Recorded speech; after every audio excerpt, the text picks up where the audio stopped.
السلام علیکم دوستو کہا گیا ہے کہ حضرت مالک بن دینار رحمۃ اللہ علیہ ایک مرتبہ اپنا محل چھوڑ کر دریا کے کنارے جا بیٹھے اور اپنا کرتا سوئی سے سینے لگے۔ اس کے بعد 4-5 ان کے خادم آئے اور کہا حضرت آپ چلیں، آپ کے بغیر محل سونا ہے۔ حضرت مالک بن دینار رحمۃ اللہ علیہ نے کہا ہم محل میں نہیں جائیں گے، تم لوگ میری بات نہیں مانتے ہو۔ خادموں نے کہا حضرت آپ چلیں، آپ جو کہیں گے وہی ہوگا اور کیا جائے گا۔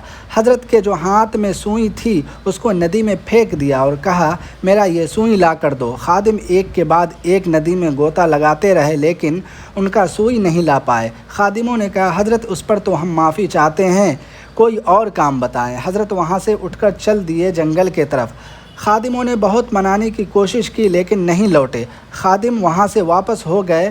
پہلے سے ہی اس جنگل میں ایک درویش رہتے تھے اور ان کا ایک چھوٹا سا جھوپڑا بھی تھا۔ یہ وہاں جا کر رک گئے کیونکہ شام ہو چکی تھی۔ درویش جانتے تھے کہ یہ بادشاہت چھوڑ کر آئے ہیں تو انہوں نے کہا کہ یہاں کسی کو رہنے کی اجازت نہیں ہے۔ حضرت مالک بن دینار رحمۃ اللہ علیہ نے کہا بھائی تمہارے کھانے میں سے میرا کوئی حصہ نہیں ہوگا، کیونکہ مالک بن دینار رحمۃ اللہ علیہ جانتے تھے کہ ان کو غیب سے اللہ تعالیٰ کھانا بھیجتا ہے۔ اس بات کو سن کر درویش نے کہا ٹھیک ہے، آپ کسی کونے میں اپنا بستر لگا لیں، کیونکہ درویش کو غیب سے کھانا آتا تھا۔ جب رات ہو گئی، عشاء کی نماز کے بعد درویش کو کھانا آیا۔ ایک پیالے میں دال اور روٹی، درویش الگ بیٹھ کر کھانا کھا لیے۔ اس کے بعد جب حضرت مالک بن دینار رحمۃ اللہ علیہ نماز سے فارغ ہو گئے تو اس کے بعد ان کے لیے ایک بہترین دسترخوان آسمان سے اترا۔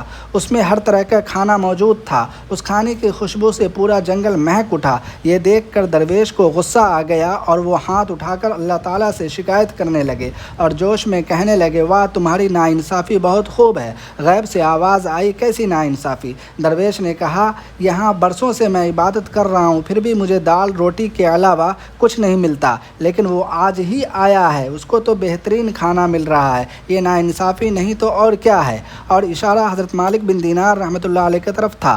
تو غیب سے آواز آئی وہ بادشاہ ہے اور وہاں سے بادشاہت چھوڑ کر آیا ہے، اس لیے ان کو بادشاہوں والا کھانا، اور تم لکڑی کاٹنے والے مزدور ہو اس لیے تم کو مزدوروں والا کھانا پسند ہے تو ٹھیک ہے، ورنہ کل سے تم لکڑی کاٹنے کے لیے مزدوری شروع کر دو۔